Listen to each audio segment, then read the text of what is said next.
नमस्ते विद्यार्थियों, एक बार पुनः केपी कॉलेज की ऑनलाइन क्लास में मैं एनपी सर तहे दिल से हार्दिक स्वागत एवं हार्दिक अभिनंदन करता हूं।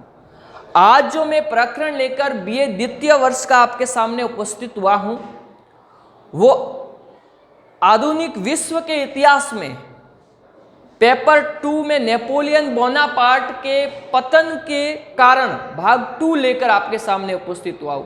कुछ पतन के कारण हमने अगले वीडियो के अंदर पढ़े थे और कुछ कारण बाकी रहे थे। हम एक एक वीडियो के बारे एक बिंदु पर विस्तार से अध्ययन करेंगे। आप अंतिम समय तक मेरे साथ इस वीडियो में बने रहें। एक एक बिंदु के बारे में विस्तार से अध्ययन करेंगे। गलतियां भी होगी और गलत भी समझा जाएगा। अरे जनाब, गलतियां भी होगी और गलत भी समझा जाएगा। ये जिंदगी है जनाब। अरे ये जिंदगी है जनाब। यहाँ तारीफ भी होगी और कोशा भी जाएगा। यहाँ तारीफ भी होगी और कोशा भी जाएगा। चलो नेपोलियन बोनापार्ट के पतन के बारे में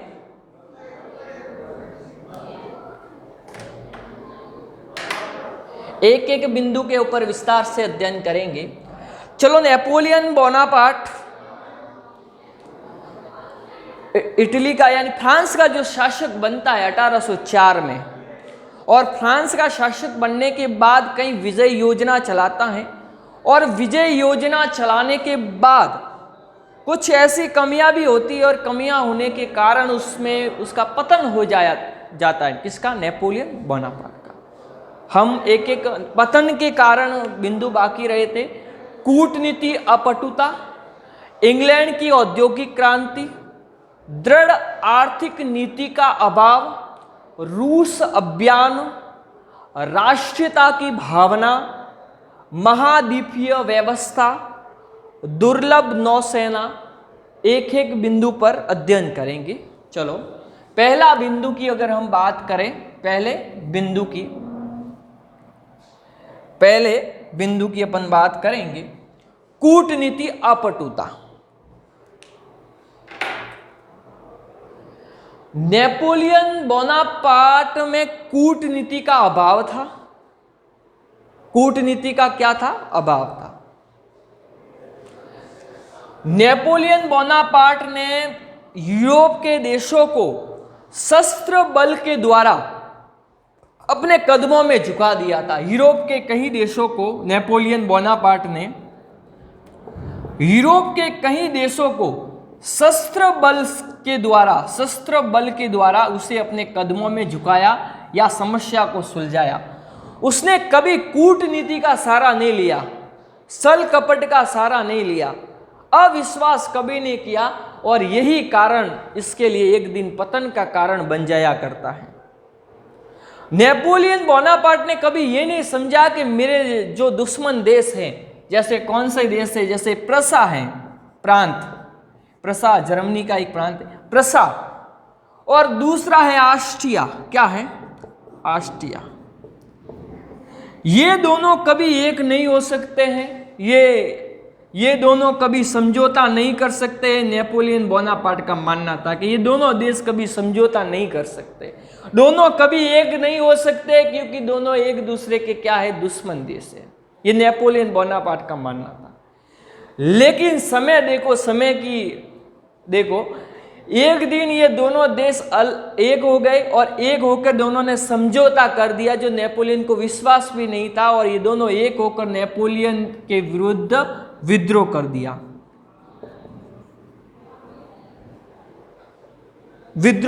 दिया। अगर नेपोलियन बोनापार्ट चाहता तो दोनों देशों के मध्य अविश्वास उत्पन्न कर सकता था। कूटनीति का सहारा लेकर दोनों के मध्य दुश्मनी स्थापित कर सकता था, करवा सकता था दोनों देशों। लेकिन इसने ऐसा नहीं किया, और ऐसा नहीं करने के कारण इसको एक दिन पतन के गर्त के अंतर्गत चला जाना पड़ता है। जो नेपोलियन विश्व विजेता बनने का सपना देखता है, और एक दिन उसका ये पतन हो जाता है, क्योंकि सपने वो नहीं होते जो नींद में आते हैं। अरे सपने तो वो होते हैं जो नींद नहीं आने देते हैं। क्योंकि ये नेपोलियन बोनापार्ट के बारे में नेपोलियन बोनापार्ट जब संधि करता था, संधि का मतलब होता है दोस्ती, दोनों देशों के मध्य संधि। उसने सभी देशों से संधि की, जैसे प्रसा से संधि की, ऑस्ट्रिया से भी संधि की, और उसने रूस से भी संधि की, लेकिन सबसे ज़्यादा जो झुकाव था उसका रूस देश के प्रति रहा।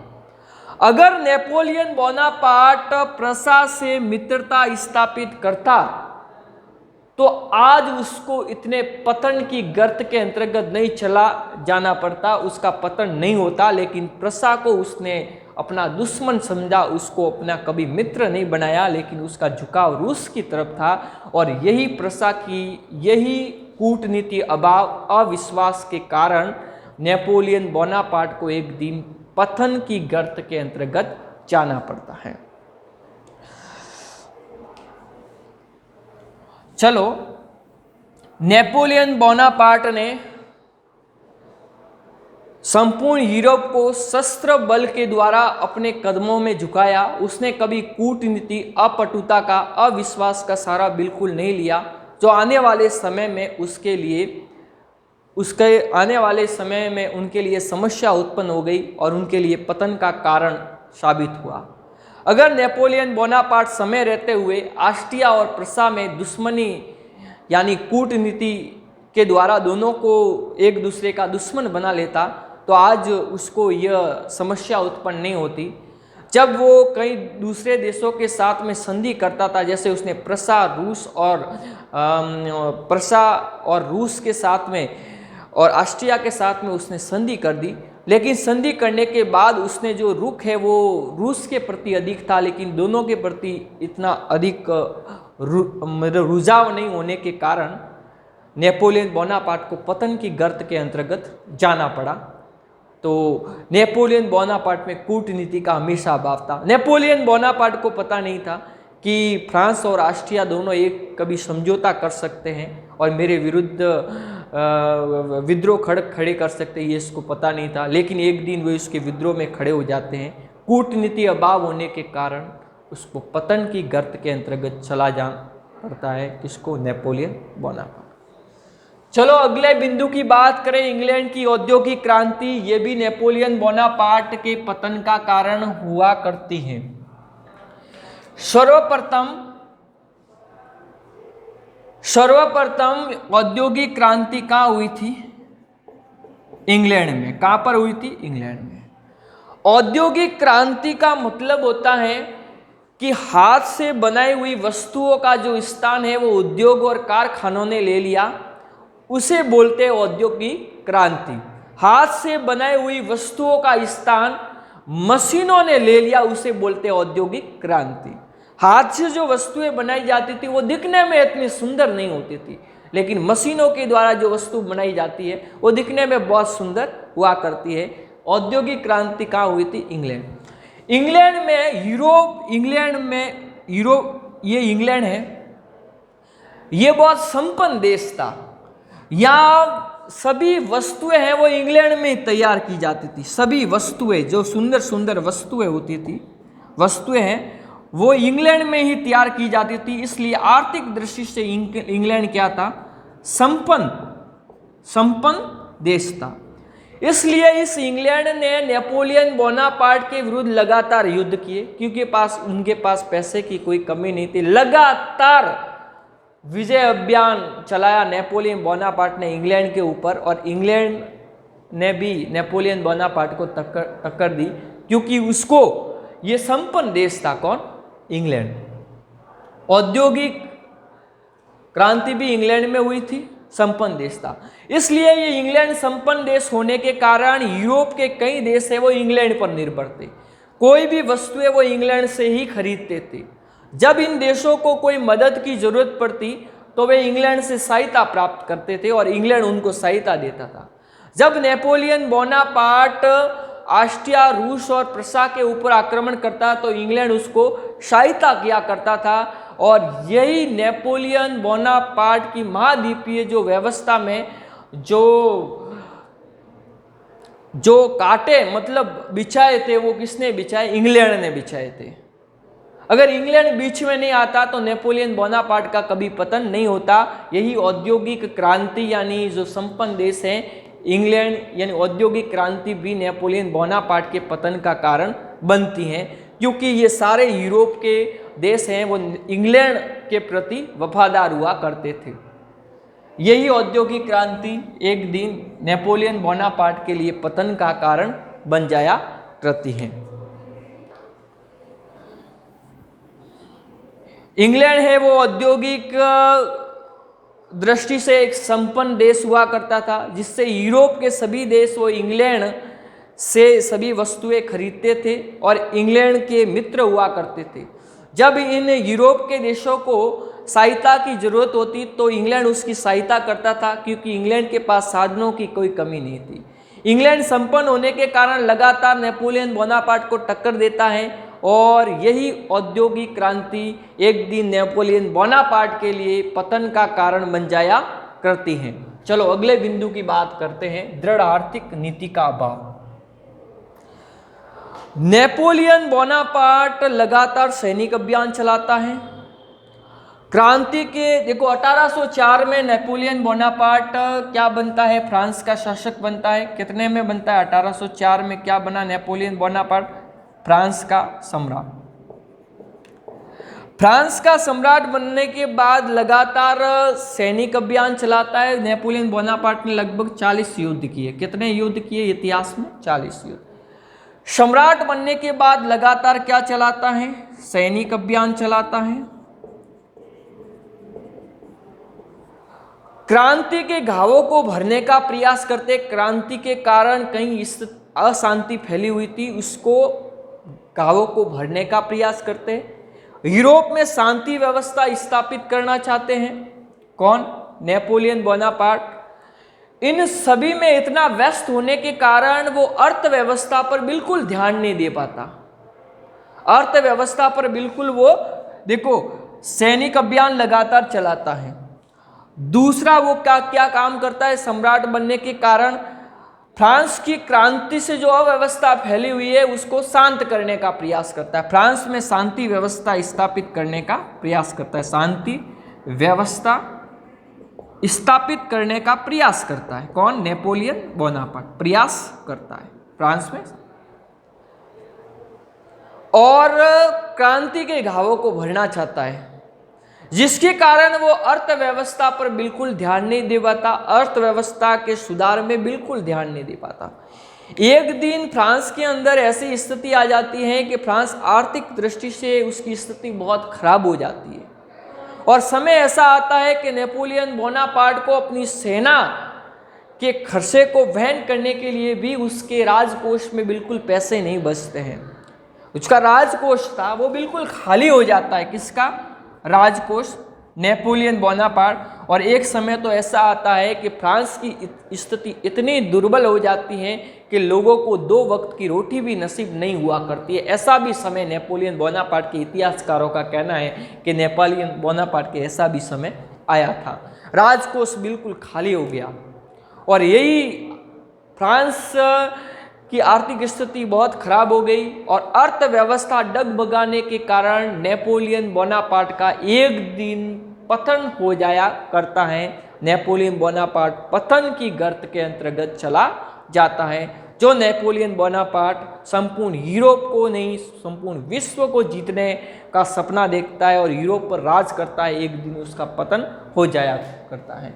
देखो नेपोलियन बोनापार्ट लगातार सैनिक अभियान चलाने और क्रांति के घावों को भरने के लिए और लगातार युद्धों में व्यस्त रहने के कारण वो फ्रांस की आर्थिक स्थिति को सुधारने का प्रयास नहीं करता, जिसके कारण फ्रांस की अर्थव्यवस्था इतनी चौपट हो जाती है कि नेपोलियन बोनापार्ट को अपनी सेना को के खर्चे को वहन करने के लिए राजकोष में बिल्कुल पैसे नहीं बचते। यहाँ तक कि ऐसी स्थिति आ जाती है कि ऐसी स्थिति भी आ जाती है कि प्रजा को या जनता को 2 वक्त की रोटी भी नसीब नहीं होती। फ्रांस की दुर्बल अव्यवस्था के कारण नेपोलियन बोनापार्ट को का पतन हो जाया करता है, यानी उसको पतन के गर्त के अंतर्गत चला जाता है। इस अगले बिंदु की बात करेंगे अपना रूस अभियान। कौन सा अभियान है? अभियान है तो वो कौन सा अभियान है? रूस अभियान। नेपोलियन बोनापार्ट रूस पर अपना अभियान चलाता है क्योंकि उसको विश्व विजेता बनना है। साथ में रूस उसका शत्रु देश था तो उसके ऊपर अभियान चलाता है। नेपोलियन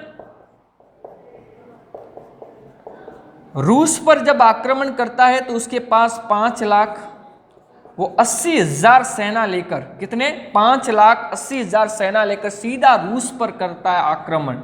उस समय रूस के शासक कौन थे? रूस के शासक जार अलेक्जेंडर प्रथम के ऊपर वो क्या करता है? आक्रमण करता है।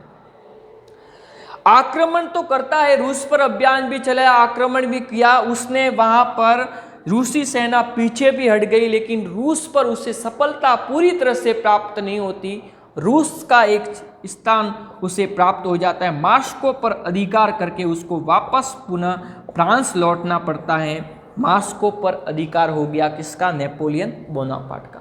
और इस पर अधिकार करने के बाद पुनः फ्रांस लौटना पड़ता है।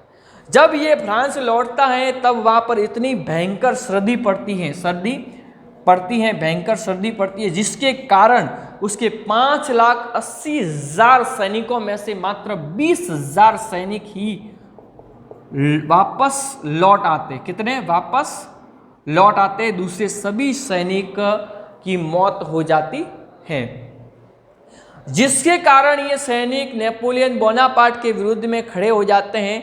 जब सैनिक नेपोलियन बोनापार्ट के विरुद्ध में खड़े हो जाते हैं तो उसका पतन हो जाना निश्चित हो जाया करता। अभी वर्तमान में भी युद्ध चल रहा है रूस और यूक्रेन के मध्य।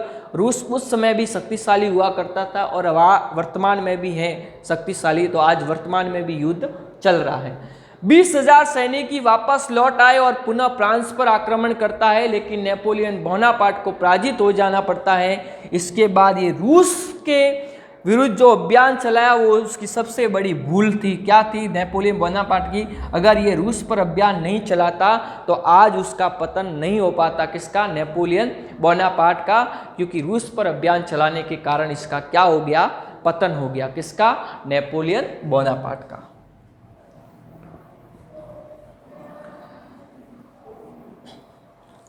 रूस पर आक्रमण करना नेपोलियन बोनापार्ट की बहुत बड़ी भूल हुआ करती थी। वो एक विशाल सेना लेकर 5,80,000 की सेना लेकर रूस के ऊपर आक्रमण करते हैं। उस समय रूस के शासक जार अलेक्जेंडर प्रथम हुआ करते थे।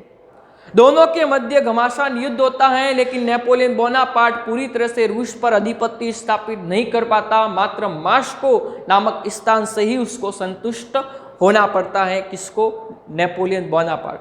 जब वो पुनः लौटता है तब रूस में इतनी भयंकर सर्दी पड़ती है, जिसके कारण उसके 5,80,000 सैनिकों में से मात्र 20,000 सैनिक ही वापस लौट पाते हैं। दूसरे सारे सैनिक मर जाते हैं। इसके बाद इनके सैनिक नेपोलियन बोनापार्ट के विरुद्ध में खड़े हो जाते हैं और वो पुनः फ्रांस पर आक्रमण करता है, लेकिन इस बार पराजित हो जाता है।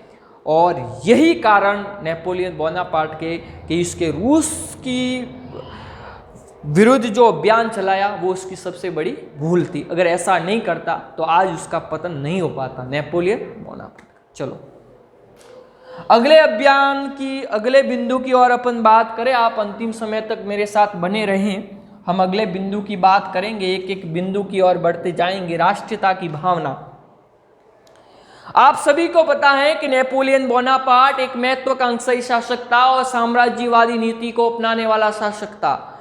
वो यहाँ तक कि संपूर्ण यूरोप को अपने अधीन लाना चाहिए, संपूर्ण यूरोप पे नहीं विश्व पर अपना आधिपत्य स्थापित करना चाहता है, जिसके कारण वो अपने आसपास यानी यूरोप में कई देशों पर अपना आधिपत्य, जैसे प्रसा है,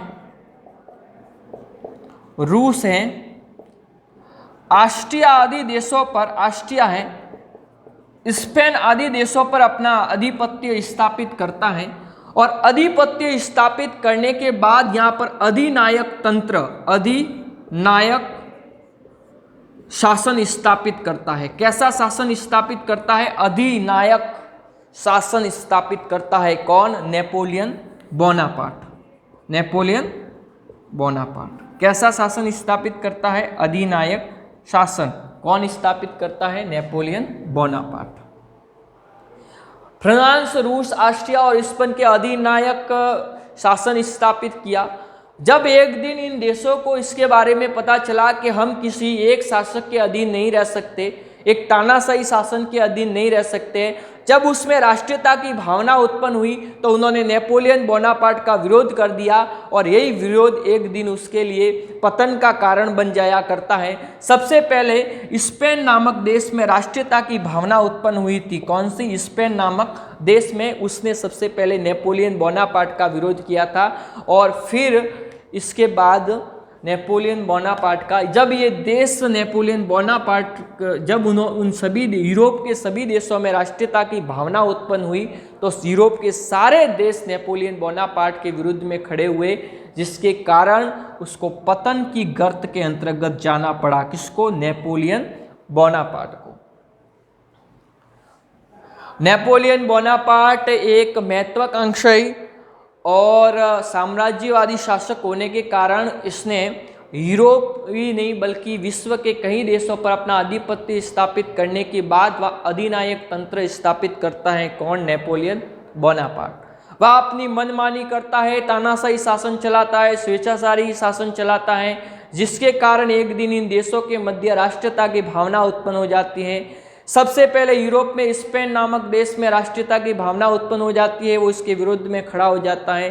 धीरे धीरे यूरोप के कई देश उसके विरुद्ध में खड़े हुए, जैसे ऑस्ट्रिया, प्रसा और रूस आदि देश भी इसके नहीं, ये सभी देश एक इसके विरुद्ध में खड़े हो जाते हैं। ये उसके पतन का कारण है। चलो एक एक बिंदु पर बात करेंगे।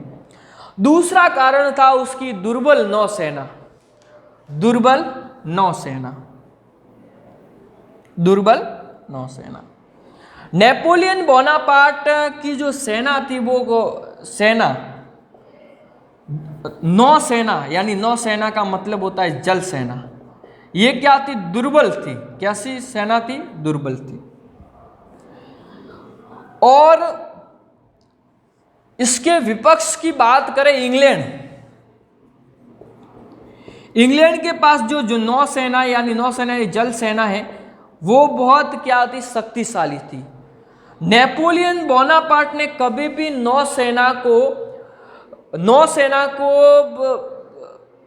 नौसेना में सुधार करने का बिल्कुल प्रयास नहीं किया, लेकिन इंग्लैंड के पास नौसेना मजबूत होने के कारण नेपोलियन को 3 बार असफलता का सामना करना पड़ा।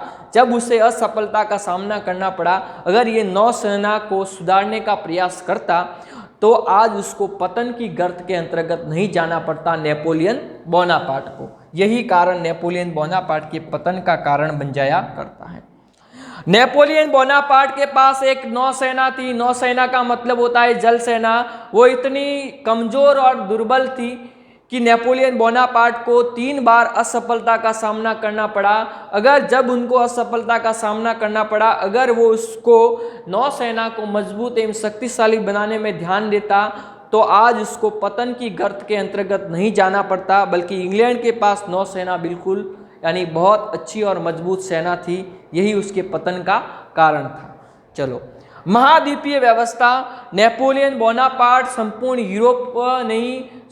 यूरोप महाद्वीप पर अपना आधिपत्य स्थापित करना चाहता था। वह अपना शासन स्थापित करना चाहता था, लेकिन इंग्लैंड जैसे शक्तिशाली देश के साथ अधिक समय तक नहीं टिक पाया, जिसके कारण उसको पतन की गर्त के अंतर्गत जाना पड़ा। इतना कहकर मैं एनपी सिंह आपसे विदा लेता हूँ। इस वीडियो के ऊपर अपनी प्रतिक्रिया जरूर दीजिएगा और ये परीक्षा में बहुत इम्पोर्टेंट महत्वपूर्ण योगदान रखता है, उसको जरूर देखिएगा। धन्यवाद।